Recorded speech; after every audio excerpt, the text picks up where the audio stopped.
झंझनाहट से जल्द राहत पाएं। सेंसोडाइन रैपिड रिलीफ के साथ काम करे 60 सेकंड में। दुनिया के बेस्ट सीएम ऑफ महावसूली अघाड़ी के उद्धव जी ने कल पीएम मोदी को फोन किया कि ऑक्सीजन की शॉर्टेज है।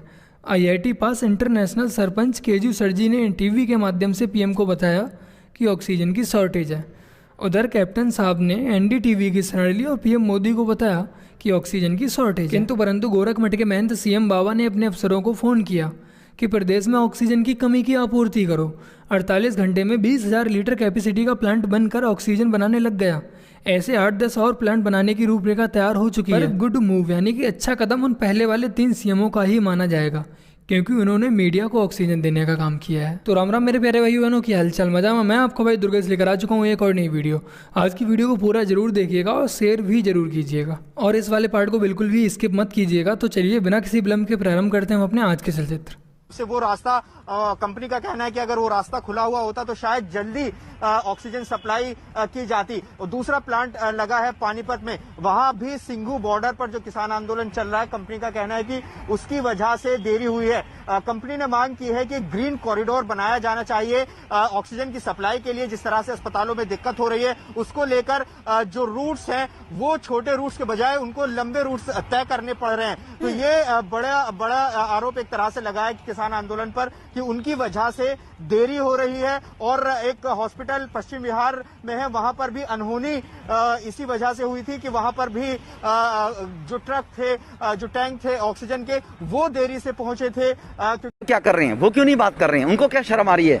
अगर तुम्हारे पास फैसिलिटीज अवेलेबल नहीं है तो सेंट्रल गवर्नमेंट से मांगिए। आप लोग सेंट्रल गवर्नमेंट से कहिए, आप लोग वो करने के लिए तैयार हैं। और हम भी ये बात करेंगे। लोगों में त्राही त्राही है, लोगों में पैनिक फैला हुआ है दिल्ली के अंदर। पहले भी इसी डिप्टी सीएम ने बयान दिया था कि 5 लाख लोग मई में हो जाएंगे, जिससे दिल्ली में पैनिक फैल गया था। कल से वो यही बात करने में लगे हुए हैं, केवल राजनीतिक रोटी सेकने में लगे हुए हैं कि हम तो सारी फैसिलिटी देने को तैयार है, ऑक्सीजन हमारे पास अवेलेबल नहीं है। आपके सामने है ये डीएम साहब कह रही हैं कि कल तक 500 बेड ये तैयार हो जाएंगे शाम तक। परमपिता परमेश्वर करे शाम तक केजरीवाल साहब की आंखें खुल जाएं, डिप्टी सीएम साहब की आंखें खुल जाएं। तो यहाँ पर इसको देखने के लिए आए थे। अगर कल शाम तक नहीं होंगे, कल मैं शाम को दोबारा फिर एक बार यहाँ पर आऊंगा। एक बार खुद मुख्यमंत्री और उप मुख्यमंत्री ने कहा था कि ये 500 बेड का जो है शुरुआत हो चुकी है, इसकी चालू हो चुका है। आपके सामने है ना, आपके सामने है ये।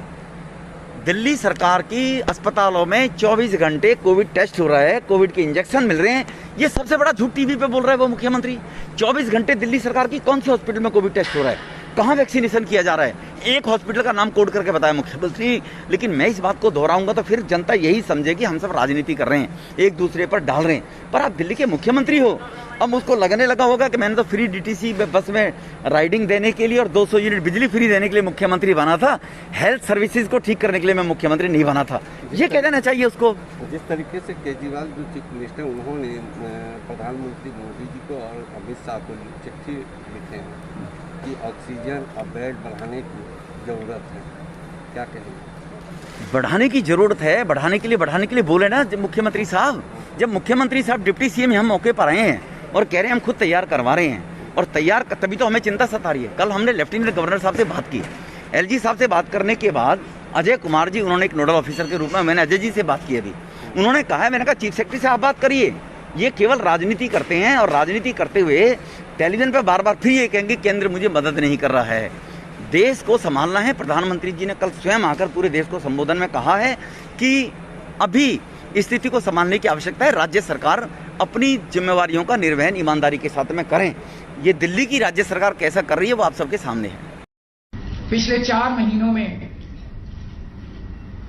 भारतीय जनता पार्टी ने दिल्ली के लोगों को अपने काले पैसे से खरीदने की कोशिश की, लेकिन ये आम आदमी पार्टी के एमएलए, पहली बार भारत के इतिहास में हुआ कि एक भी एमएलए नहीं बिका। जीत के अगले दिन की बात है ये। वापिस 5 बजे हम आ जाते हैं। हम बॉर्डर पर रुकते हैं, ध्यान से सुनिएगा। हमें 5 बजे चल पड़े वापस। 5 बजे चल पड़े, 6:30-7 बजे हम दिल्ली के बॉर्डर के पास पहुंचते हैं। हमें वहीं रुकने के लिए कह दिया जाता है फोन पर।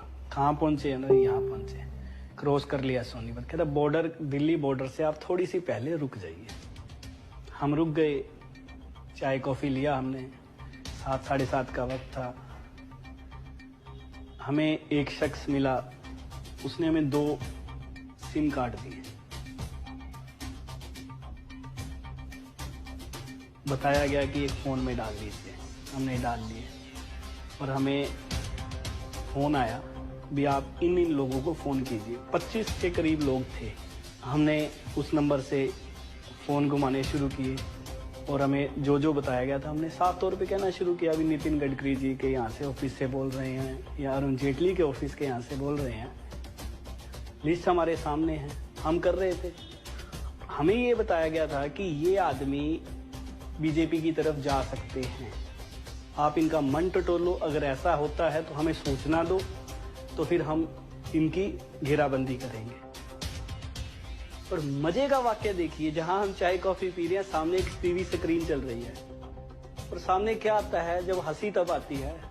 हमने जब सामने देखा मुड़ के अरविंद केजरीवाल टीवी पे, अरविंद केजरीवाल कह रहा है कि मेरे एमएलए को भारतीय जनता पार्टी वाले फोन कर रहे हैं और खरीदो फरोख्त की बात कर रहे हैं और 35 लाख रुपए देने की ऑफर कर रहे हैं। मतलब पहली बार माथा ठनका वहां, ये तो हम कर रहे हैं, हमसे करवा रहे हैं और उधर टीवी पे साफ इतना बड़ा झूठ बोल रहे हैं। मतलब उस बार पहली बार एहसास हुआ था कि हम गलत काम कर रहे हैं। अरविंद केजरीवाल के उस दावे की पड़ताल होगी जिसमें वो कहते हैं कि अगर आपको किसी खास अस्पताल में जाना है तो आपको दिल्ली के सरकारी अस्पतालों में बेड मिलने में दिक्कत लगती होगी, वरना तो 5000 बेड खाली पड़े। लेकिन क्या यही सच है? क्या दिल्ली सरकार के अधीन आने वाले सरकारी अस्पतालों में 5000 बेड खाली पड़े? क्या दिल्ली में सभी कोरोना पॉजिटिव मरीजों को आसानी से बेड मिल जा रहा है? आज तक के 2 संवाददाताओं ने दिल्ली सरकार के अधीन आने वाले 3 बड़े अस्पतालों में जाकर पड़ताल की, तो जो पाया वो वाकई में बहुत परेशान करने वाला है। दिल्ली में हॉस्पिटल बेड्स की कमी नहीं है। अभी लेटेस्ट डेटा के हिसाब से 5000 से ज़्यादा बेड अभी खाली हैं दिल्ली के अंदर, 5000 से ज़्यादा बेड्स खाली हैं। रिपोर्टर ने इमरजेंसी में जाकर बताया कि उनकी माताजी कोविड पॉजिटिव हैं और सांस लेने में तकलीफ है, तबीयत खराब है। मेरी मदर कोविड पॉजिटिव है। ऐसे को देखने आए